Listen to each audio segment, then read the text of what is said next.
Hello, kamusta tayo? Nag-decide na ba tayo mag-stay kay Jesus? Wala nang atrasan to. Ha? Wala nang atrasan pag kay Jesus.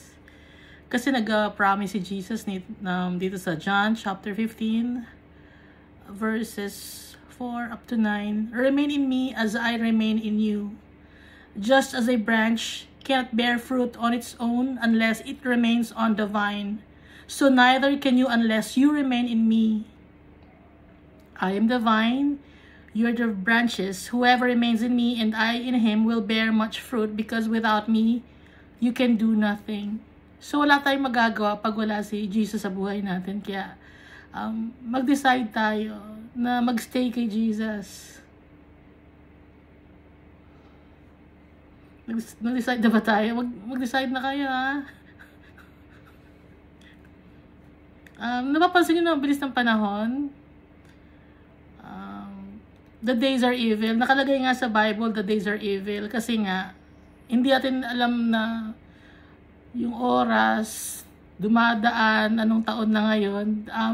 Mabilis na, di ba? Ilang months na lang, 2024 na. Minsan ako naliligaw pa rin ko ng year na kasi sobrang bilis. Pero kaya naman mabilis kasi malapit nang dumating yung second coming ni Jesus Christ. Kaya mabilis ang panahon. Natapos na tayo na sa 2 Corinthians. 2 Corinthians. Tapos na tayo doon. Ang parting words ni Paul dito sa 2 Corinthians is, sabi niya dito sa 2 Corinthians chapter 13 verses 11 up to 14, sabi niya ni Paul, finally, brothers and sisters, rejoice, strive for full restoration, encourage one another, be of one mind, live in peace, and the God of love and peace will be with you. Greet one another with a holy kiss. All God's people here send their greetings. May the grace of the Lord Jesus Christ and the love of God and the fellowship of the Holy Spirit be with you all. Dito sa verse 11, sabi ni Paul na strive for full restoration. Encourage one another.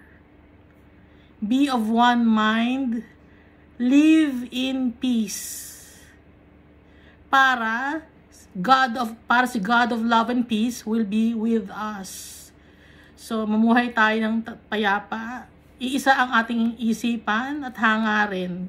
At i-encourage natin yung fellow believers natin. Kung may mga problema sila, i-encourage natin sila. Yun ang sabi ni Paul.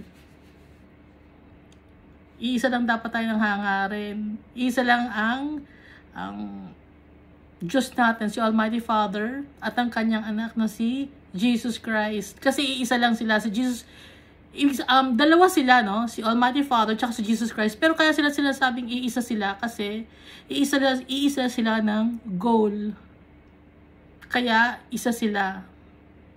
At pag kasama na natin sila sa totoong bahay natin, pag nagpalit na tayo ng damit natin, magiging kaisa na rin tayo ni Jesus Christ at ni Almighty Father kasi kasama na natin sila.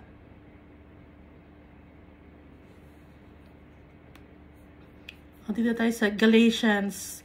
Itong Galatians, ikwento ko lang. Yung Galatians, malapit to sa Turkey. Actually, sa Turkey siya. Pero hindi malaman kung saang lugar sa Turkey. Pero sa Turkey siya. Sa ngayon, yung modern day na Galatia. Pero hindi malaman kung sa ngayon, sa mapa, hindi makita. Pero pero ang sabi dito is, nung chinek ko, sa bandang Turkey siya. Magtataka kayo, no? Dito sa Turkey, dapat pala maraming mga Christians. Namatay yung mga Christians, okay? Namatay na syempre nung panahon na yon. Maraming mga pinapatay na Christians. Di ba nga si Paul, pinatay din siya. Si Peter, pinatay din. Lahat ng mga apostles, pinatay. Except si John. Kahit pinapatay si John, hindi mamatay-matay si John.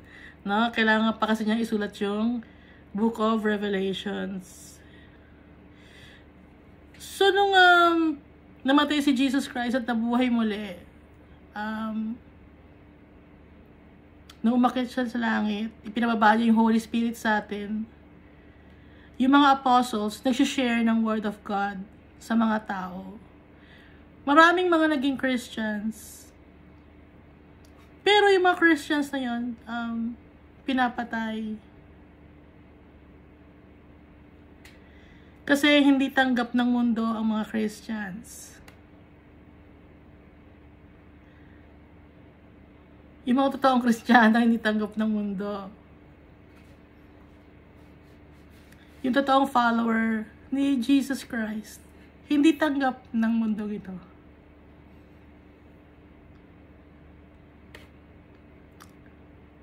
Nung mga 1500s, 1600s,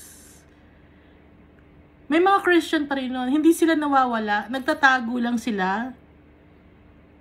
Tapos, nung time na yun, may mababalitaan tayo. Di ba nababasa natin sa history book na may mga pinapatay na mga mangkukulam?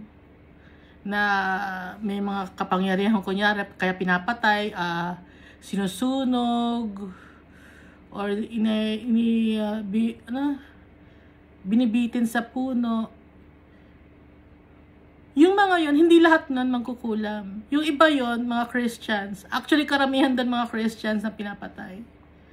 Kaya sila sabing akala nila na parang mangkukulam, may power. Kasi nga, nasa kanila ang Holy Spirit. Pag nagpe-pray sila, nasa kanila ang Holy Spirit. May mga gumagaling na mga tao. Kaya akala ng mga ibang mga hindi believers, akala nila mga masasama, na bakit biglang gumagaling. Kaya ang ginagawa nila, pinapatay nila.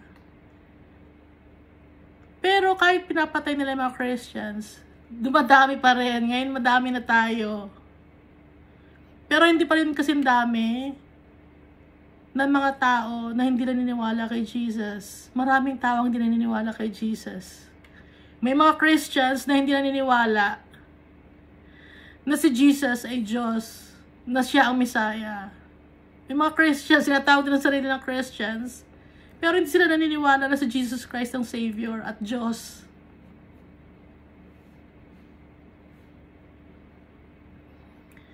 Kahit gaano mo man kamahalin si Almighty Father, kung hindi mo tanggap si Jesus Christ na Savior and Lord, hindi ka maliligtas. Kasi, sabi ni Almighty Father, pakinggan nyo, ang anak ko yan. Diba? Nababasa naman natin sa Bible, nagbabasa naman tayo ng Bible, diba? So, ano yung pinipreach ng iba? Iba ang pinipreach ng iba tungkol kay Jesus. Kung iba ang pinipreach ng iba tungkol kay Jesus nang wala sa Bible, gumagawa, nag-iimbento, ibig sabihin, mga false apostles, wala nang apostles ngayon, false prophets, wala na rin, pero mga false believers, false followers, false church. Dahil, ang only way natin to the Almighty Father, si Jesus Christ lang, walang iba. Wala nang iba. Si Jesus Christ lang. Hindi natin ways to the Almighty Father or kay Jesus Christ. Baka gusto nyo dumaan pa sa mga apostles. Gusto nyo pa, dadaan pa kay Mary. Hindi. Di ba nga, si Jesus Christ, first fertilized egg na siya. Nung yung Holy Spirit, napunta siya sa tiyan ni Mary. Fertilized egg na siya. Kung ngayon, merong tinatawag na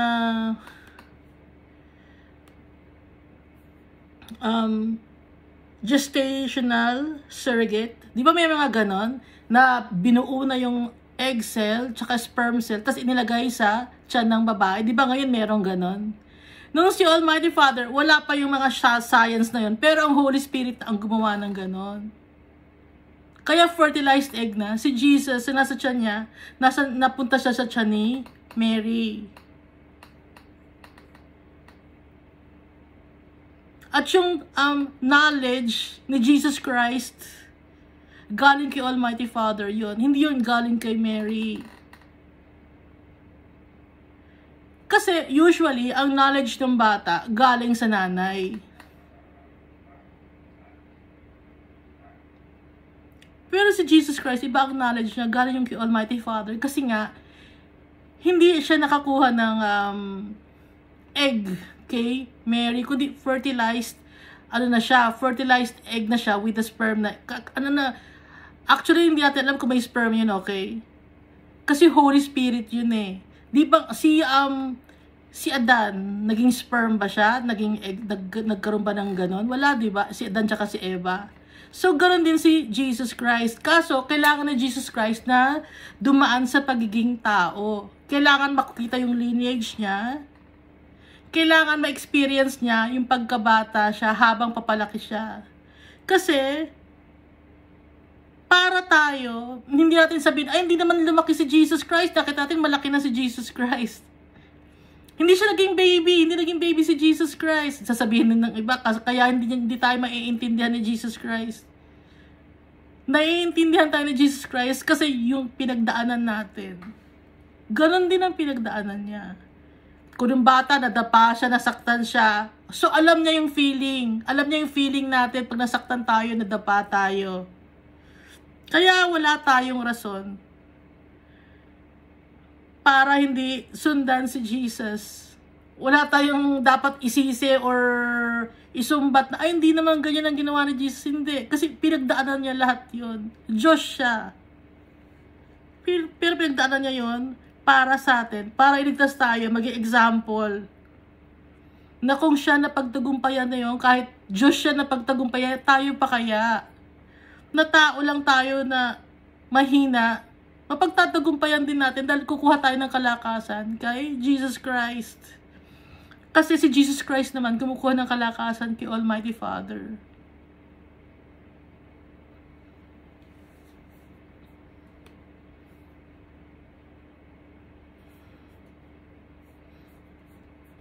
So alam niyo na yun, yung surrogate mother, si Mary, kasi nga fertilized egg na yon. Nagkakaroon na ng blastocyte, naintindihan ba ninyo? Di ba sa science, nakita nyo, pag nagsama yung sperm cell at egg cell, na sila, di ba fertilized egg na sila? Si Jesus Christ, fertilized egg na siya. Wala na yung sperm cell and egg cell. Fertilized egg na talaga siya. Nilagay sa tiyan ni Mary. Gawa yun ng Holy Spirit. Kaya makikita niya, di ba? Hindi ko natatapos. Makikita niya, tawag niya kay Mary is woman. Di ba? Woman. Kahit i-check nyo yung kung paano yung gestational surrogacy. Kaya ang tawag ni Jesus kay Mary is woman. Tanggap naman ni Mary yun. Tanggap niya yun. Di ba sabi pa ni Jesus nung wala na raw alak, sabi ni Mary. Sabi naman ni Jesus, wag mo akong pangunahan, ginang. Tawag niya ginang kay Mary. Woman. Pero makikita mo naman na nung pinako na si Jesus Christ, nasa cross siya. Sabi niya kay Mary tsaka kay John, di ba? Sabi niya, woman, your son. Di ba sinabi niya yun? Son, your mother. Yung ba ang pagkakasabi ni Jesus Christ kay John? Basta ang banggit niya lang lagi kay Mary is ginang or woman. Okay? Pero nirerespeto natin si Mary. Hindi naman natin siya, hindi naman tayo galit sa kanya. Nirerespeto natin siya. Okay? Kasi siya yung pinili ni Almighty Father na magdala sa sinapupunan si Jesus Christ. Pero sabi ni Jesus Christ, sino ang mga kapatid ko? Sino ang magulang ko? Kung sino ang nagmamahal sa Kanya, kung sino ang sumusunod sa Kanya, at kung sino sumusunod kay Almighty Father, yun ang Kanyang magulang at mga kapatid.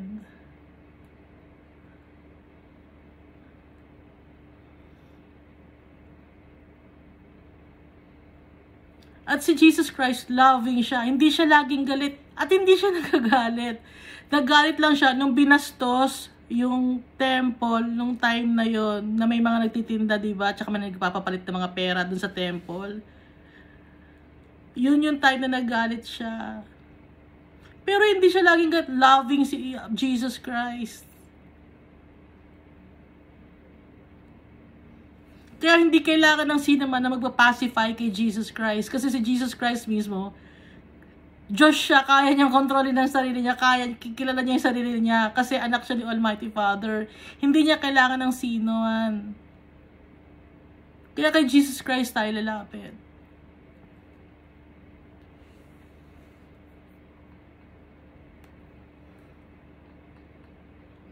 At si Jesus Christ lang, yung naipako at nabuhay magmuli. Siya lang. Dito sa Bible, magbabasa tayo. Hindi yung puro hearsay. Bible. Hindi puro yung leaflets o kung ano man yung mga babasahin na gawa ng mga leader ninyo or ng mga tradition ninyo, kundi Bible. Para di tayo maligaw. Kasi kung talagang mahal natin si Almighty Father, isisik natin siya kung ano yung gusto niya, kung sino talaga si Almighty Father, kung sino talaga si Jesus Christ, hahanapin natin at mahahanap natin yon sa Bible. Wala tayong ibang mapagkukuhanan ng knowledge at ng tungkol kay Jesus Christ at kay Almighty Father, kundi ang Bible, and then hihingin natin ang guidance ng Holy Spirit.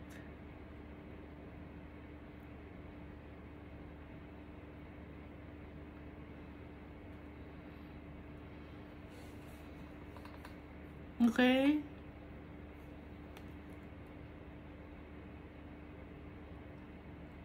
Umpisa sa Galatians, no?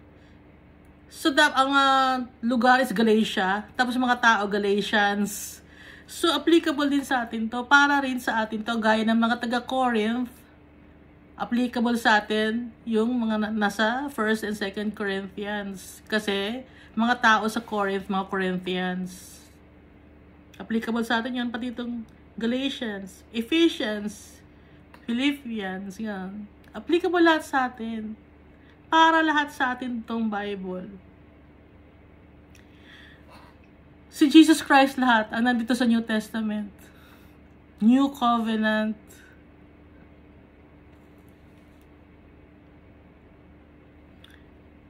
New wineskin. Diba? Nabasa natin sa Matthew. Yung new wineskin, dapat new wine ang ilalagay doon. Yung old wineskin, hindi dapat pwede doon ang new wineskin kasi magbaburst. Ang minimension doon ni Jesus Christ is yung new covenant, tsaka yung old covenant. Yung gusto ko lang idagdag, no, babanggitin ko, yung tithes, old covenant yon. Ngayon kung gusto niyo ng tithes, mag-old covenant kayo. Ha? Wag niyo kayong sa new covenant kung gusto niyo maghingi ng tithes. Kasi yung tithes nasa old covenant. Dito sa new covenant, wala tayong nakikita ditong pinanggit si Jesus Christ. Sabi niya, di ba, nagbigay nga kayo sana ng tithes, pero hindi, yung ibang mga bagay, kinalimutan nyo naman. So, ano ibig sabihin nun? Hindi tithes ang importante, kundi yung mga bagay na pagmamahal sa kapwa-tao, at pagsunod kay Almighty Father, at pagtitiwala sa Kanya.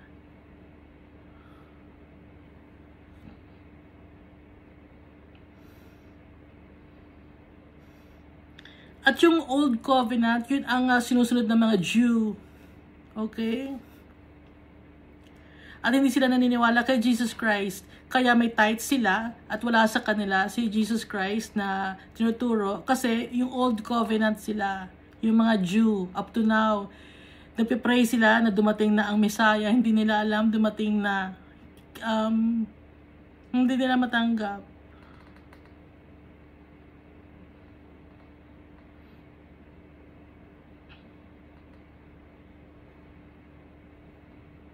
So, huwag kayo manghihingi ng tithes kung hindi kayo Jew. Jew ba kayo? Ba't kayo nanghingi ng tithes? Mga Jew nanghingi ng tithes. So, kung gusto nyo talaga manghingi ng tithes, maging Jew kayo.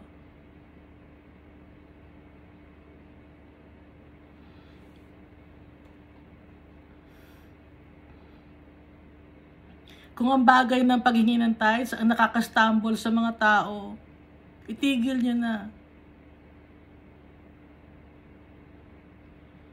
Kung ang paghingi ng donation sa mga tao nakakastumble, sasabihin mo kang pera mga Christians, itigil na. Mas mabuti pa makapunta sa langit ng walang mata o walang kamay, kaysa naman buo ka nga pero sa impyerno ka mapupunta dahil na-stumble yung mga brethren mo sa inyo dahil sa kakahingi ninyo.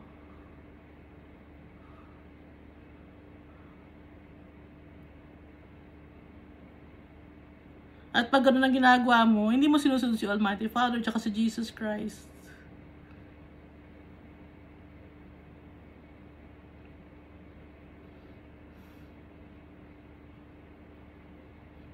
Kaya sasabihin yung full gospel kayo, ikukwento nyo rin yung dapat sa mga congregation ninyo. Kung full gospel talaga kayo.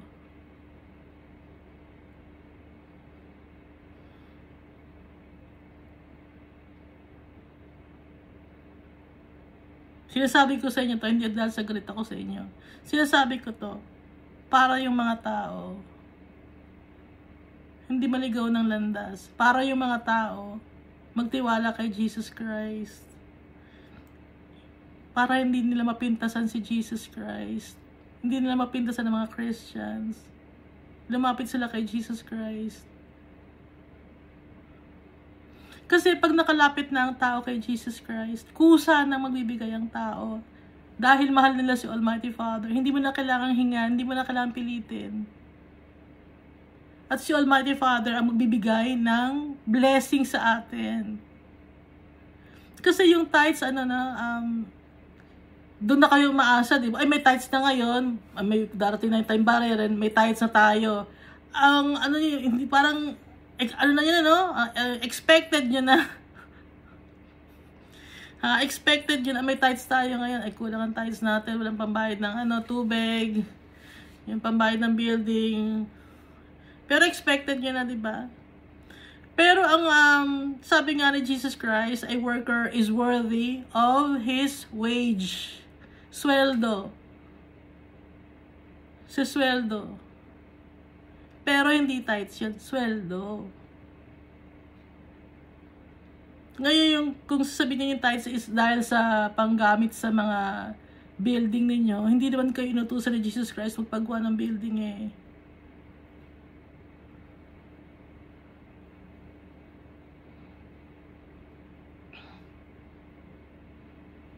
Tapos minsan mag-anniversary kayo. Mag-anniversary kayo, tapos pag nag-anniversary kayo, ay anniversary natin, tapos maghihingi kayo ngayon ng donation, ay anniversary namin, donation. Hindi kailangan ni Jesus Christ anniversary para sa donation, kayo ang nangangailangan ninyo. Non. Kaya huwag niyo damay si Jesus Christ. Tsaka si Almighty Father. Kusang magbibigay ang tao, kahit hindi nyo hingan. So, magpe-pray tayo. Yun, magpe-pray tayo.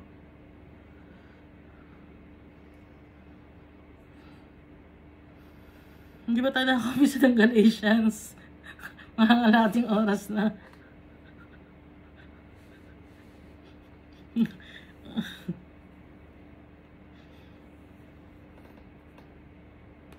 Hindi ako galit sa inyo. Pinapakita ko lang dito sa Bible. Sinashare ko lang sa inyo.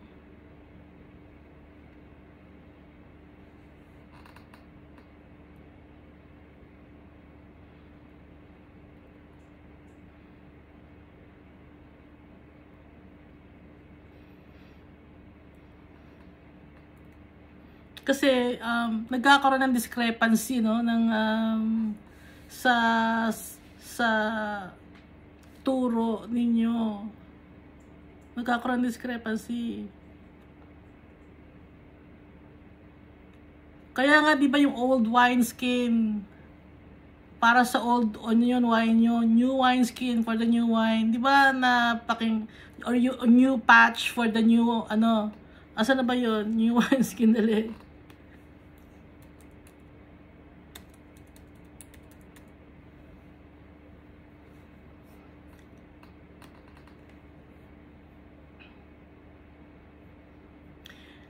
Luke chapter 5 verses 37 to 39. And no one puts new wine into old wineskins, or else the new wine will burst, and the wineskins will be spilled, and the wineskins will be ruined. But new wine must be put into new wineskins, and both are preserved.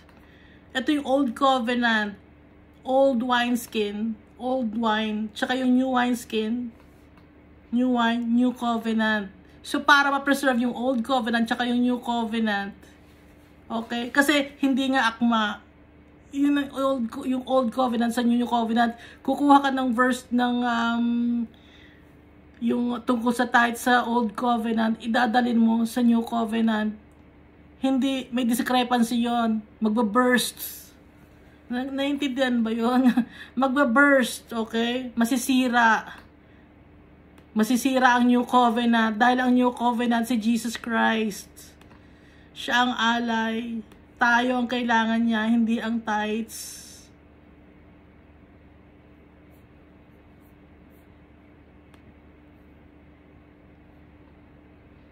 Pero hindi naman kayo makikinig sa akin, di ba? Kasi wala naman ng kwentang tao. Hindi naman kayo makikinig, di ba? Pero dahil narinig nyo to, alam nyo na. Dahil narinig nyo to, kinakausap tayo ni Jesus Christ.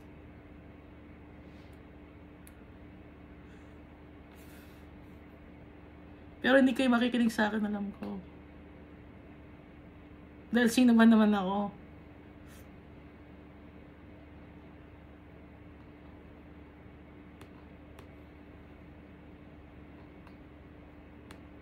Pero si Jesus Christ, gumagamit siya ng mga tao na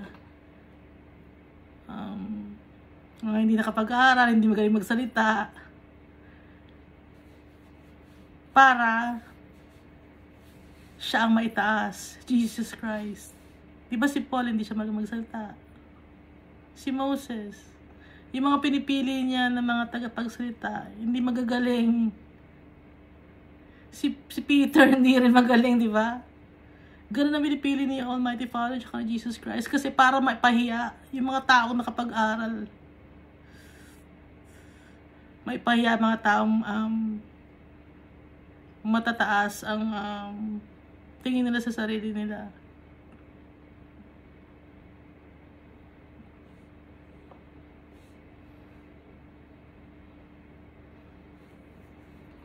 Ginagawa ko to para kay Almighty Father. Dedicate ko ang pag-share ko nito para kay Almighty Father at kay Jesus Christ. Hindi ko ginagawa to para magpasikat o magpapogi. Mapogi.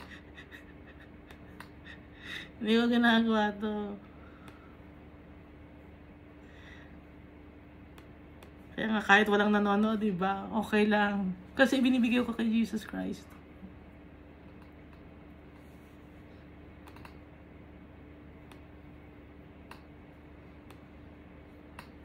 Ito rin natin sa Galatians chapter 1. Ngayon tayong umpisa. Paul, an apostle, sent not from men, nor by a man, but by Jesus Christ, and God the Father, who raised him from the dead, and all the brothers and sisters with me. O sabi ni Paul dito, si Paul, pinadala siya, hindi dahil sa utos ng tao o kung sino mang nag-utos na kung sino man, kundi ang nagpadala sa kanya ay si Jesus Christ at si Almighty Father na nabumuhay kay Jesus Christ nung namatay siya. Sabi niya dito.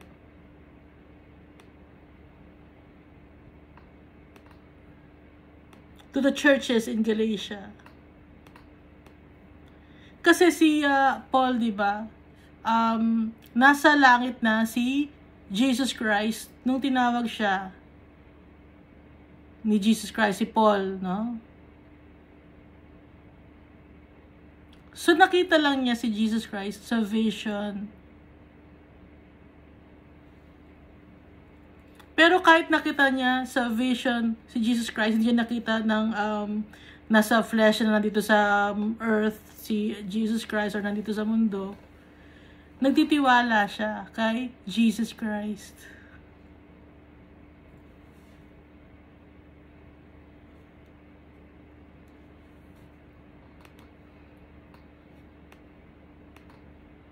Di ba yung mga apostles, yung 12 apostles, so wala na si Judas doon, may iba na siyang kapatid, si Matthias, di ba? So, nakita nila personally si Jesus Christ na kasama nila. Etong si Paul, nakita niya si Jesus Christ sa vision dun sa road to Damascus. Pero nagtiwala si Paul kay Jesus Christ. Tuloy natin. To the churches in Galatia, grace and peace to you from God our Father and the Lord Jesus Christ, who gave himself for our sins to rescue us from the present evil age, according to the will of our God and Father, to whom be glory forever and ever. Amen. So itong sulat na to, dahil nga Galatians, para sa mga taga-Galatia na nasa bandang Turkey.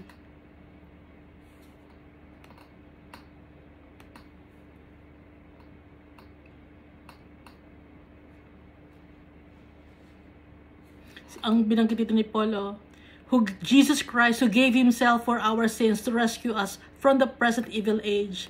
So si Jesus Christ ang nag-rescue sa atin sa mga evil age, sa mga evil na mga pangyayari sa mundo na to. Sa mga experiences natin, si Jesus Christ ang nagsisave sa atin. According to the will of our God and Father, to whom be glory forever and ever. Amen.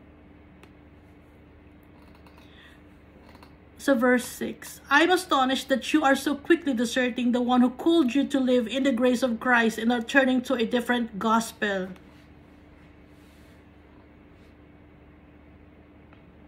Sabi ni Paul, nagugulat ako sa inyo. Ang bilis ninyong makalimot. Ibang gospel na agad ang pinakikinggan ninyo. Hindi na yung totoong gospel. Different gospel na, sabi ni Paul. Napakabilis ng pangyayari. Nagugulat ako sa inyo.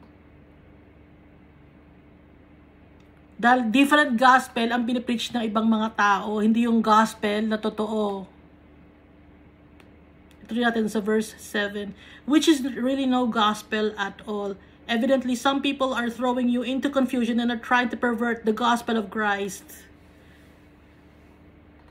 Iniiba ang gospel of Christ. Ano ba yung gospel of Christ? Ano ba yung four gospels? Matthew, Mark, Luke, John. Yung word na gospel, galing yon sa word na good and spell. So, gospel is good news. Yung spell, it's words, letters, ganon. Tapos yung good, nakikita nyo, God, good. Kasi, yung word na good, sabi, sinerch ko rito, ang etymology ng good, good lang daw. Pero, kung iisipin natin, sino lang ba ang good? Sino lang ba ang righteous? Si God lang. Siya lang ang righteous. So, ang meaning ng good, galing kay God yon, kasi siya lang ang righteous. Ngayon, since yung ibang mga tao ayaw nilang maniwala kay Almighty Father at kay Jesus Christ, so yung good, iniiba nila ang meaning. Okay? Ang meaning, kasi minsan, that's good. Okay, that's good. Alam mo, how's your food? It's good. Ibig sabihin, okay, di ba? Yung good, okay. Eh ngayon, si God, siya ay righteous. Pag all righteous si God, all correct siya, meaning, He is good. So, yung word na good, it came from God because God is the only one who is good. Ngayon, ayaw i-acknowledge or aminin ng iba na yung good galing kay God. yung word na, na good, ayaw nilang sabihin na galing kay God yun. So yung gospel is good news. Ibig sabihin nito, iba ang tinuturo daw na story about kay Jesus Christ ng ibang mga tao. Sabi ni Paul. Nagugulat ako sa inyo, ba't pinaniniwalaan ninyo yon? Sabi ni Paul.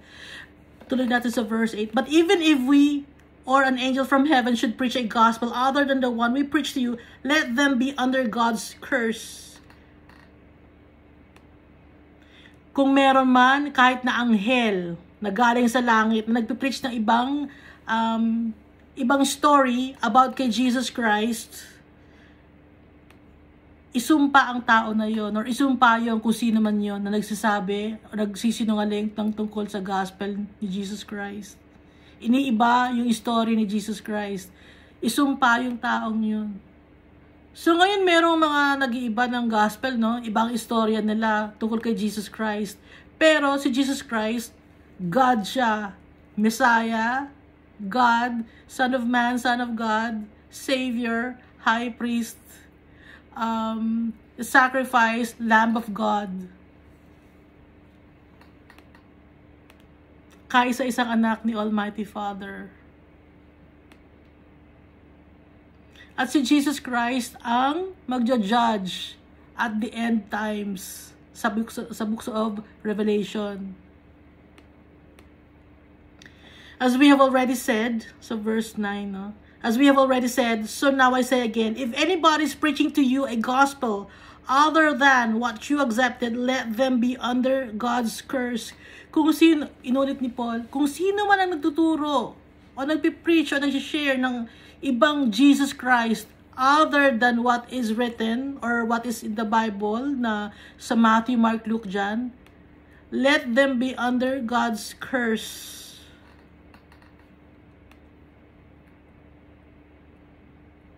Sabi ni Paul. Kaya kung mag-share tayo ng tungkol kay Jesus Christ, laging nasa Bible. Kung ano nakikita natin sa Bible, hindi tayo, kaya inuulit ko, hindi sa leaflets. Aha. Si Jesus Christ lang makakapag-save sa atin. He's the only way, the truth, and the light.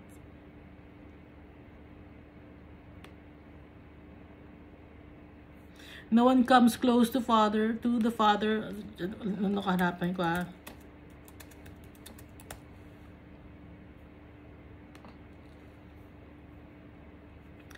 John chapter 14 verse 6. I am the way, the truth, and the life. No one comes to the Father except through me. Walang makakalapit kay Almighty Father kung hindi dadaan kay Jesus Christ. Okay? So si Jesus Christ lang, wala nang iba.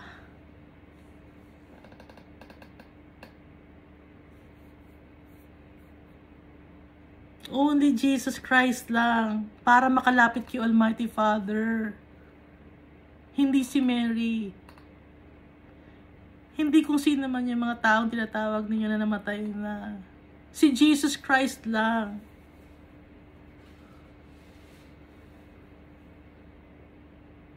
At walang magme-mediator kay Jesus Christ. Ay hindi, kailangan na, baka magalit si Jesus Christ, kailangan ng mediator, kailangan nating tumawag ng mga taong namatay. Hindi. Mapagmahal si Jesus Christ, buhay nga niya ibinigay niya. Bakit kailangan pa niya ng taong parang magme-mediate sa atin? Si Jesus Christ pwede tayong lumapit.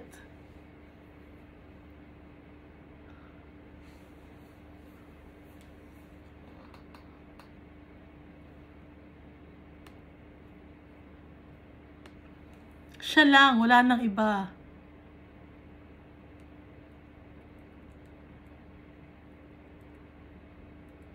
Patuloy natin sa verse 10. Am I now trying to win the approval of human beings or of God? Or am I trying to please people? If I were still trying to please people, I would not be a servant of Christ. Kung piniplease ko ang mga tao, hindi ako magiging servant ni Christ. Sabi niya, hindi ko piniplease ang mga tao, sabi ni Paul. Ang gusto kong ma-please si Jesus Christ, tsaka si Almighty Father, kasi servant ako. Itong sinasabi ni Paul. Kaya tayo, hindi natin dapat i-please ang mga tao. Ang pipiplease natin, ang dapat nating pasayahin, ang dapat nating mahalin, ang dapat nating sambahin, si Jesus Christ siya kasi Almighty Father. Wala nang iba. Sila lang ang ipiplease natin. Wala nang ibang tao na namatay na ipiplease mo. Hindi mo ipiplease yun. Dahil si Jesus Christ lang. Tsaka si Almighty Father lang. Si Paul nagsabi dito. Kaya hindi natin dapat tawagin si Paul. Kasi kung sakali man na magsasalita si Paul, pero hindi magsasalita to no? Si Paul. Kung sakali lang, no? Mapapagalitan ka pa ni Paul. Bakit ako tinatawag ninyo? Di ba tinuturuan ko na kayo? Sabi ko sa inyo si Jesus Christ. Bakit ako tinatawag ninyo? Magagalit pa si Paul sa inyo. Kaya nga sabi niya, am I now trying to win the approval of human beings or of God? Or am I trying to please people? If I were still trying to please people, I would not be a servant of Christ. So, piniplease niya si Jesus Christ. Kung gusto niya i-please si Jesus Christ, ano ang turo ni Jesus Christ? Na siya lang ang way to the Almighty Father. So, kung tatawagin natin si Paul, magagalit si Paul sa inyo kasi hindi yun ang tinuturo ni Paul. Ha? Ano nga sabi ni Paul? As we have already said, so now I say again, if anybody's preaching to you a gospel other than what you accepted, let them be under God's curse. Isumpa. So kung tatawagan niyo si Paul, isumpa. Isusumpa kay let them be under God's curse kasi hindi yun ang gospel. Ang gospel, si Jesus Christ. Siya ang Savior. Akala niyo natutuwa si Paul na tinatawag niya siya. Sabi niya, isumpa nga. Huwag yung tatawagin si Paul. Magbabasa tayo ng Bible, ha?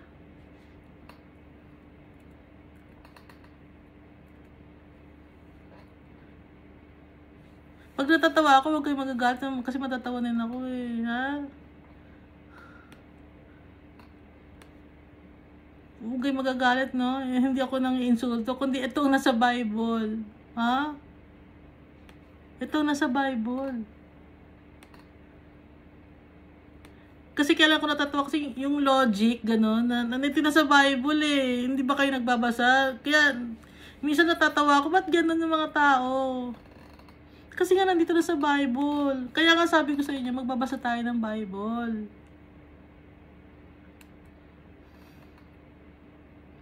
Kung ano-ano ang pinag-aaralan ninyo, di ba? Magaling ba kayo mag-aral? Yung masipag ba kayo mag-aral? Diligent ba kayo? Studious ba kayo?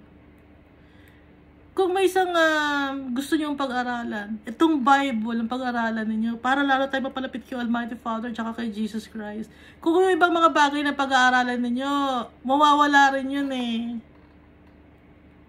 Mawawala rin yun. Hindi importante. Ang pag-importante si Jesus Christ tsaka si Almighty Father.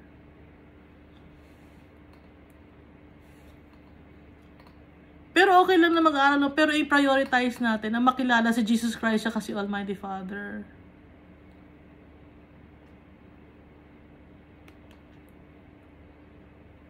Ituloy natin ng verse 11. I want you to know, brothers and sisters, that the gospel I preached is not of human origin. I did not receive it from any man, nor was I taught it. Rather, I received it by revelation from Jesus Christ. So, nag-reveal ng mga tinuturo ni Paul, mga sinusulat niya rito, galing to kay Jesus Christ through the power of the Holy Spirit. Hindi siya nakapag-aral. Yung mga sinusulat niya rito. Kasi iba yung nakapag-aral siya ng Judaism, no? Pero yung tungkol kay Jesus Christ, hindi siya maalam. Si Jesus Christ ang tuturo sa kanya through the power of the Holy Spirit. Sinabi niya dito, hindi galing sa kahit na sinamang tao.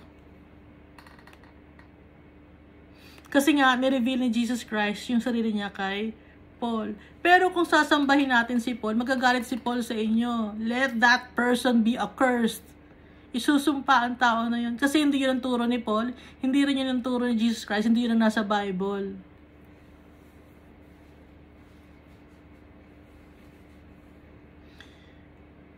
Tuloy natin, ano? For you have heard of my previous way of life in Judaism, how intensely I persecuted the Church of God and tried to destroy it. So, yung time na hindi pa siya tinatawag ni Jesus Christ, pinipersecute niya yung mga followers of Christ. Gusto niyang patayin, sirain yung mga tuturo, yung Church of Christ, gusto niyang sirain. Ituloy pa natin. I was advancing in Judaism beyond many of my own age among my people and was extremely zealous for the traditions of my fathers. Kasi yung tradition na yun, yung tradition na galing kay Moses. Judaism yun. Advanced siya dun. Mas mataas yung nasa level 100 na yata siya. For example, kunyari nasa level 100 na siya. Yung mga ka-age niya, mga nasa level 50 pa lang. Hindi pa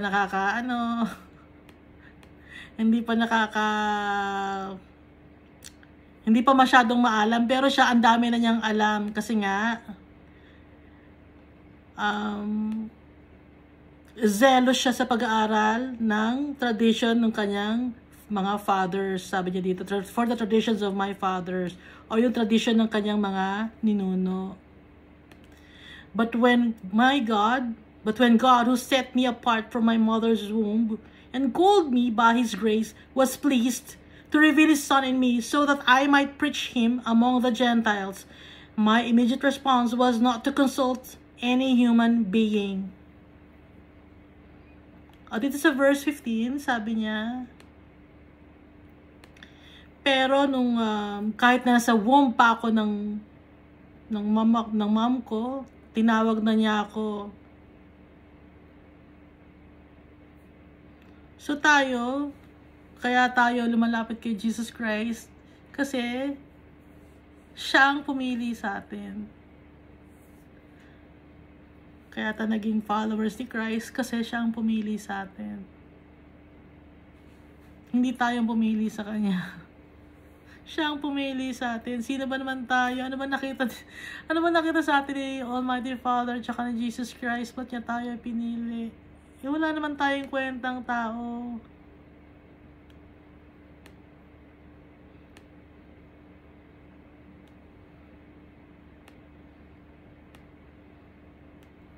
Ano kaya nagustuhan sa atin ni Almighty Father tsaka ni Jesus Christ?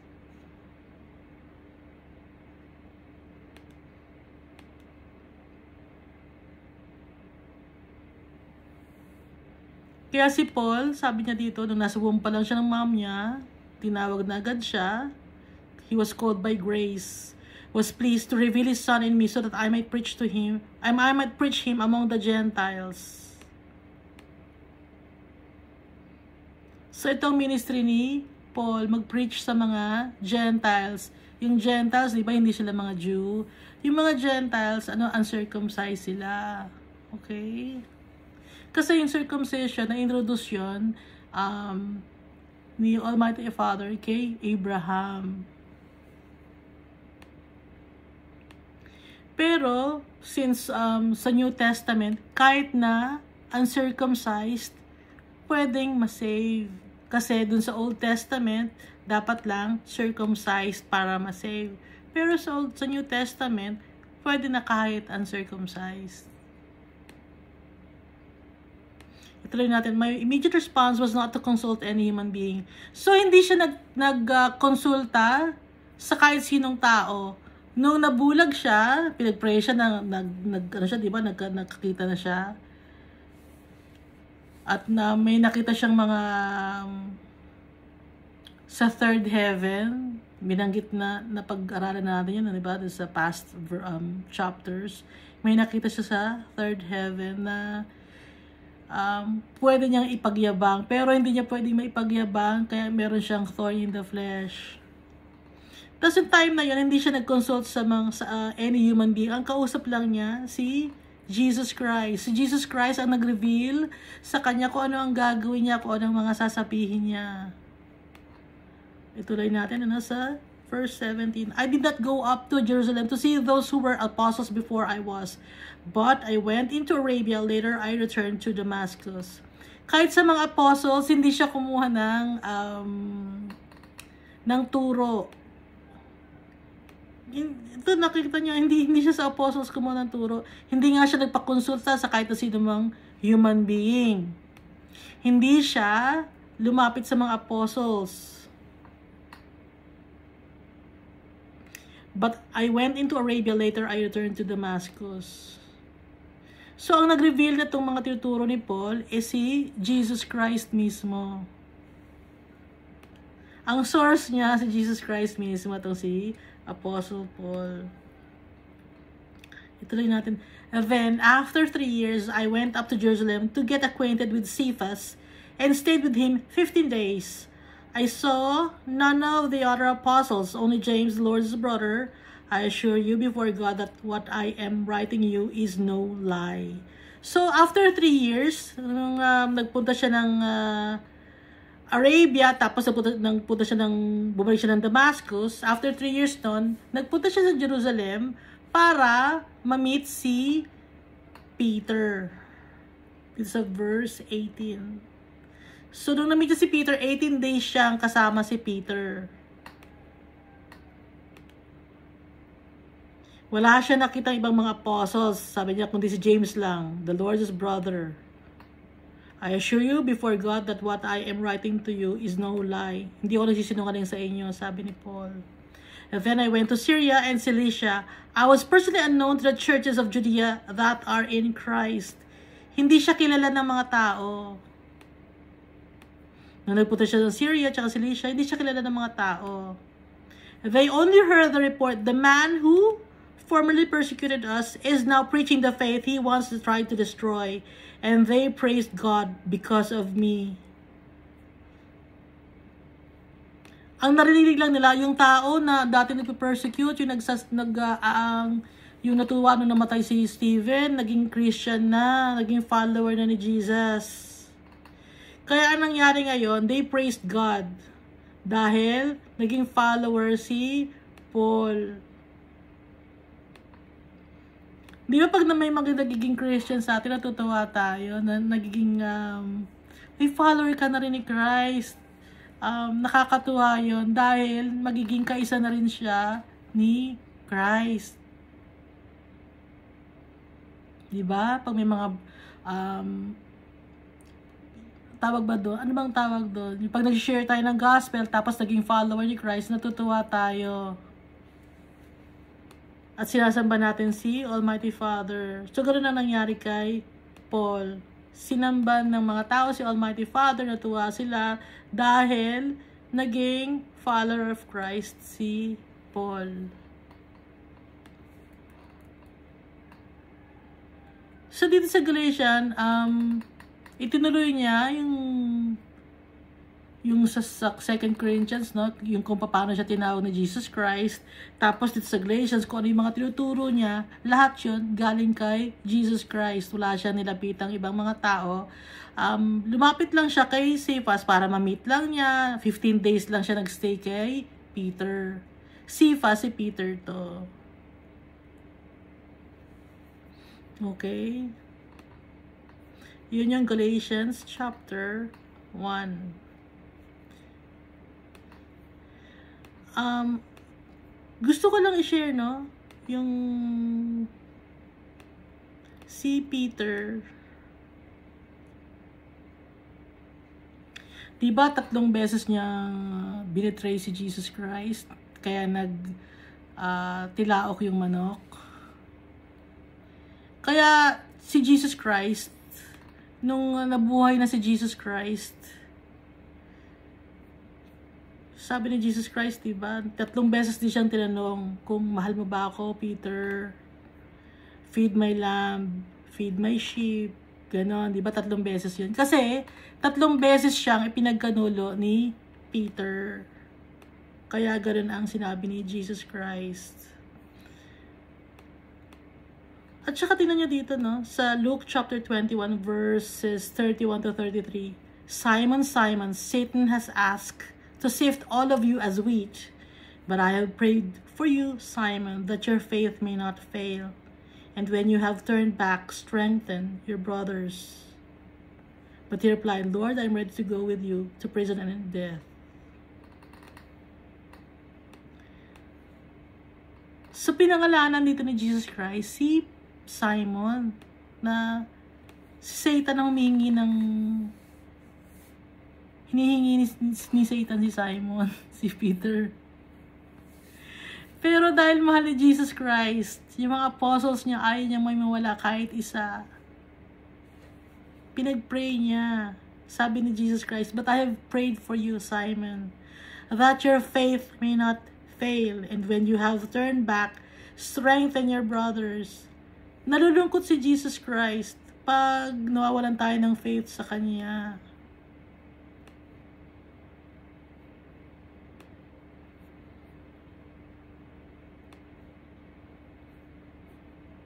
Nalulungkot si Jesus Christ.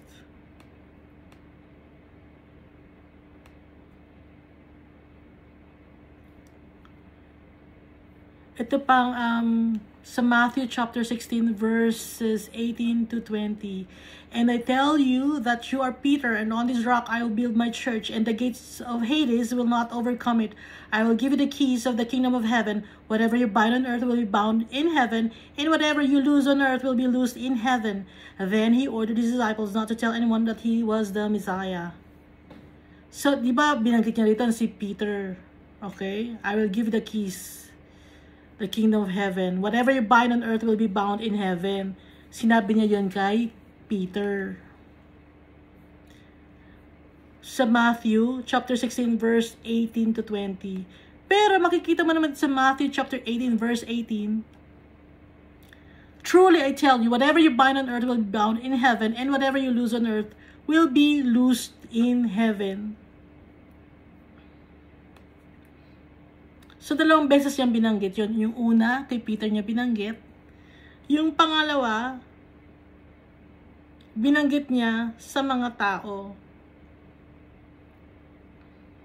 Sa mga disciples niya, sa mga apostles niya. So, meaning, yung itong sinasabing, whatever you bind on earth will be bound in heaven, mga Christians to. Okay? Hindi lang to si Peter. Tayo rin to. Na bilang isang follower ni Christ, at pag nakasama na natin siya, whatever you bind on heaven will be bound in heaven. Whatever you lose on earth will be loosed in heaven. Kasi may power na tayo dahil follower tayo ni Christ. Hindi lang si Peter to. Lahat ng mga disciples to, lahat to, para rin to sa lahat ng mga followers ni Jesus Christ. Na may power tayo dahil sa Holy Spirit. Naintindihan ba? So, minsan nagtataka kayo, bakit si Peter lang ang sinabihan ng ganon? Siya lang ba talaga ang may power to bind, to whatever you bind on earth will be bound in heaven? Hindi lang si Peter. Tayo to na mga Christians, yung mga apostles, mga disciples, pati tayo ng mga followers and believers of Christ. Okay?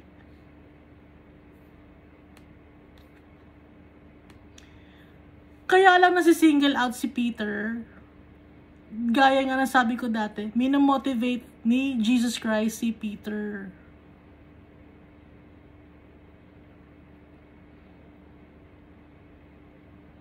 Kasi may tendency si Peter. Para kasi tayong si Peter, di ba? Yung Christian ka na, ang dami ng milagro na nakita natin, na-experience natin, tapos, nawawalan pa rin tayo ng faith. Para tayong si Peter. Lahat tayo. Kaya dapat, maging matatag tayo. Dahil lahat tayo mahal ni Jesus Christ. Nasi-single out lang si Peter sa mga apostles. Kasi nga, nawawalan siya ng faith. Hindi dahil special si Paul. Minamotivate niya si Peter. Ba't wala nabanggit ko? Si Peter pala. Si Peter, okay? Minamotivate ni Jesus Christ si Peter.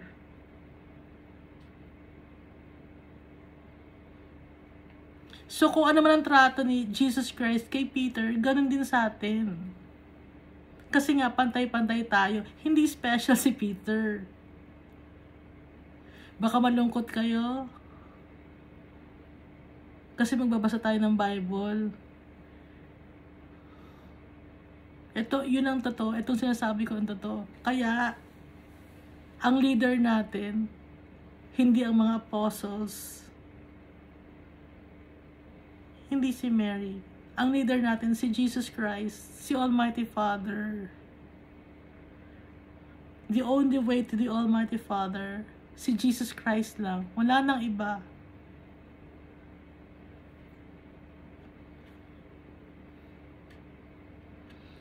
Napapansin nyo, no? Lahat ng mga beliefs, lahat ng beliefs na dadaanan natin, nasa sagasaan. Kasi magbabasa tayo ng Bible.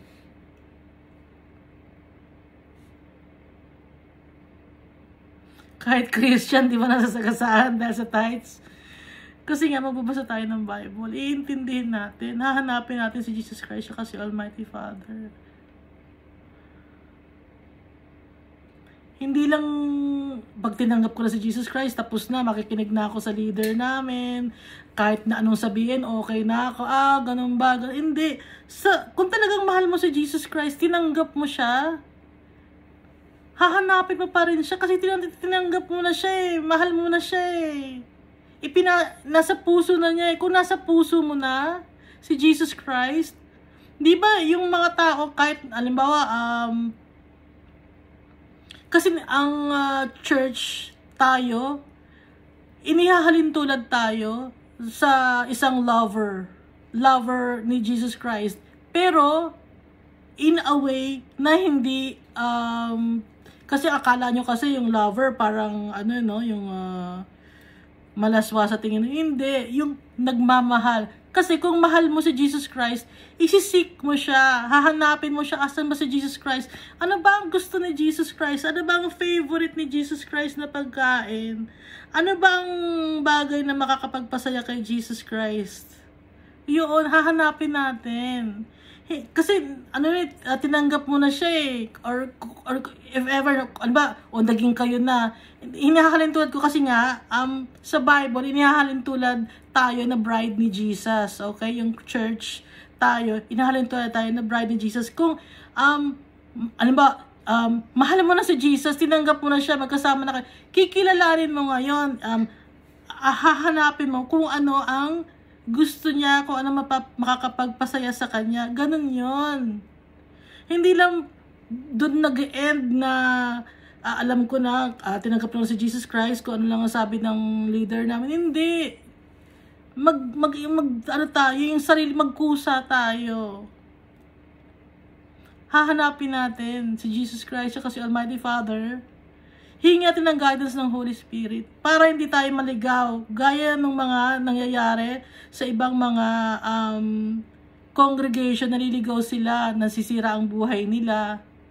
Para hindi masira ang buhay natin. Kasi yung demonyo, no, laging nandyan yan Kahit saan ka pa kung pumamasok na beliefs, kung hindi mo isisik si Jesus Christ, baliwala din. Kahit saan ko pang pumasok na beliefs. Kaya dapat isik natin si Jesus Christ para alam natin yung tamang daan. Magbabasa tayo ng Bible. Audio Bible kung wala kayong time. Wala pa ba kayong time? Binigay na nga ng Jesus Christ ang buhay niya sa atin. Wala pa kayong time?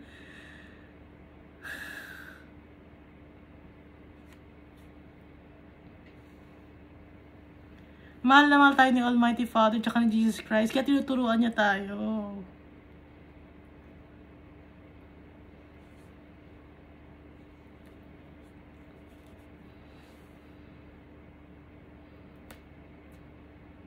Nasa testing site din ako.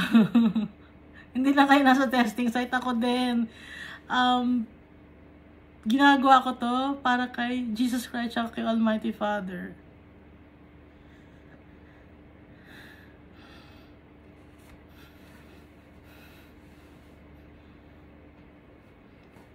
Wala akong hinihing kapalit dito.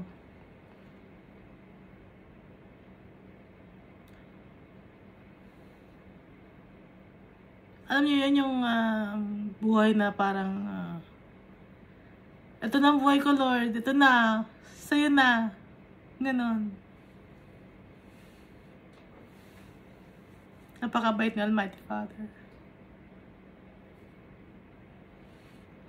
Maraming salamat sa pakikinig. Bato tayo manalangin. At i-seek natin si Almighty Father at si Jesus Christ. Kahit marami tayong pagkukulang, tanggap nila tayo. Thank you. God loves us all so much.